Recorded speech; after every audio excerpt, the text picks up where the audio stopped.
Class 12th economics बेटे। जैसे कि आपका चैप्टर नंबर 8 मैंने प्रीवियस वीडियो में स्टार्ट किया बेटा, शॉर्ट रन इक्विलिब्रियम आउटपुट। ठीक है, इसके ऊपर बेटा आपका आज वीडियो लेक्चर 2 है।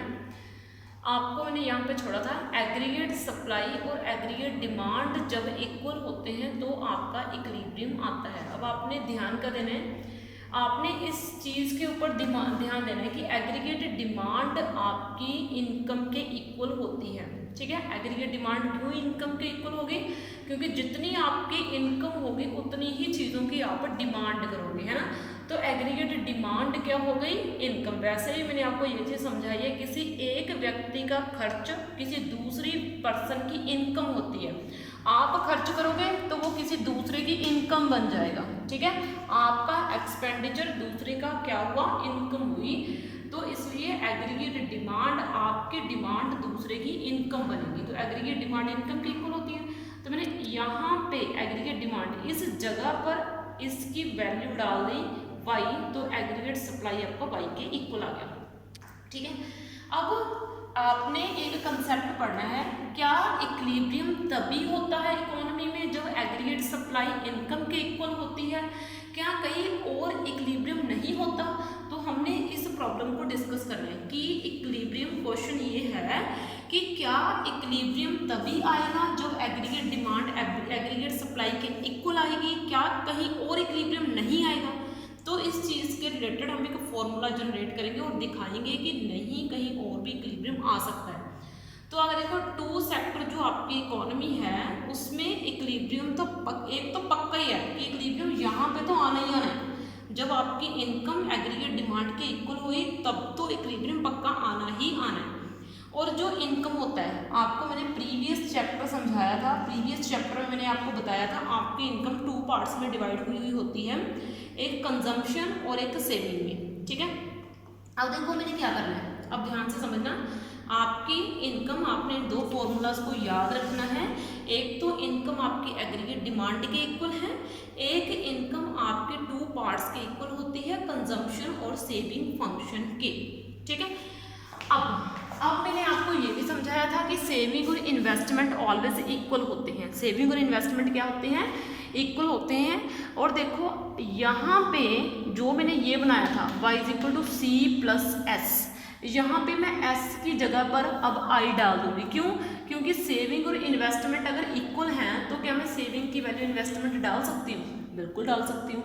तो मैंने सेविंग की वैल्यू क्या डाल दी? इन्वेस्टमेंट डाल दी। तो मेरे पास 2 इक्वेशन हो गई, एक तो ये होगी y = c+s, एक ये होगी y = c+i।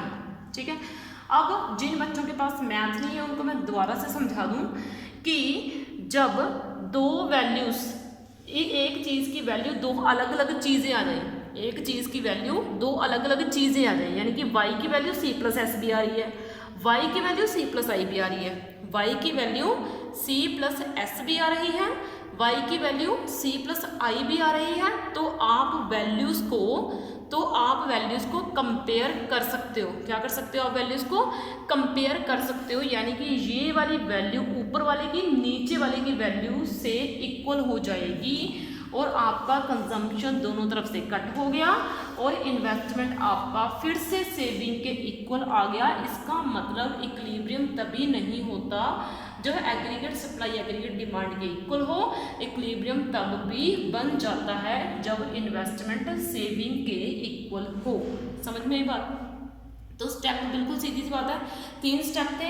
Income aggregate demand के इक्वल है और इनकम आपकी कंजम्पशन पर सेविंग के इक्वल है, सेविंग इन्वेस्टमेंट के इक्वल है, इन्वेस्टमेंट की वैल्यू मैंने सेविंग पुट की, दोनों वैल्यूज को कंपेयर करा, कंजम्पशन में कंजम्पशन कट हो गया और इन्वेस्टमेंट सेविंग के इक्वल होगी। कुल मिला के ये 5 स्टेप्स थे आपके।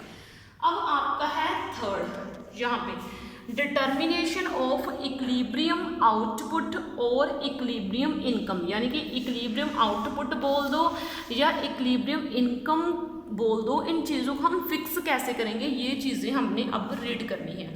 देखो वी हैव 2 अप्रोचेस, हमारे पास 2 मेथड्स हैं इक्विलिब्रियम को बनाने के। एक मेथड तो मैंने आपको चैप्टर की स्टार्टिंग में ही बता दिया था, एग्रीगेट सप्लाई और एग्रीगेट डिमांड जब इक्वल होते हैं हमने डिस्कस ये करना है कि तब इक्विलिब्रियम बनता कैसे है। अभी तक हमने ये तो पढ़ा कि एग्रीगेट सप्लाई एग्रीगेट डिमांड के इक्वल हो जाएगा तो इक्विलिब्रियम बनेगा, लेकिन इक्विलिब्रियम बनता कैसे है ये चीज़ हमने पढ़नी है। अगर एग्रीगेट सप्लाई एग्रीगेट डिमांड से ज़्यादा हो जाए तो क्या होगा, एग्रीगेट सप्लाई एग्रीगेट डिमांड से कम हो जाए तो क्या होगा, ये दोनों कंडीशन भी हमने डिस्कस करनी है। और दूसरा आपका इक्विलिब्रियम तब बनता है जब सेविंग और इन्वेस्टमेंट आपकी इक्वल आ जाए। अगर सेविंग इन्वेस्टमेंट से कम हो जाए या सेविंग इन्वेस्टमेंट से ज़्यादा हो जाए तो क्या क्या प्रॉब्लम्स हमें फेस करनी पड़ेगी, तो ये बेटा आपका नेक्स्ट वीडियो का टॉपिक है। इस वीडियो में इतना ही, थैंक यू।